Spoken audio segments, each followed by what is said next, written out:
Sachin GIDC ખાતે bogus પેઢી ખોલી વેપારીઓ પાસે 1 કરોડ રૂપિયાથી વધુનો જોબ વર્ક કરાવી નાસી ગયેલા ઠગબાજોને સચિન જીઆઈડીસી પોલીસે પકડી પાડી જેલના સળિયા પાછળ ધકેલી દીધા છે। સુરત શહેરમાં કાપડ વેપારીઓ દ્વારા ઠગાઈ કરવાની ઘટનાઓ છાસવારે સપાટીએ આવતી જ રહે છે।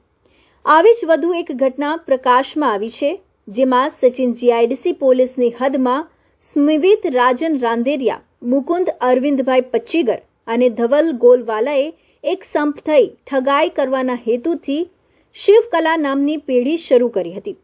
આ દરમિયાન આ તમામ ઇસમોએ વેપારીઓને વિશ્વાસમાં લઈ 1 કરોડ રૂપિયાથી વધુનો કાપડ જોબ વર્ક કરવા આપ્યો હતો, જે કરાવી લીધા બાદ કારખાનું બંધ કરી તમામ નાસી ગયા હતા।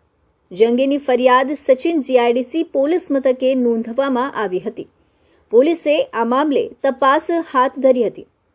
આ કેસના આરોપી મુકુંદ અરવિંદભાઈ પચ્ચીગર અને ધવલ ગોલવાલાને પકડી પાડી કાયદેસરની કાર્યવાહી હાથ ધરવામાં આવી છે।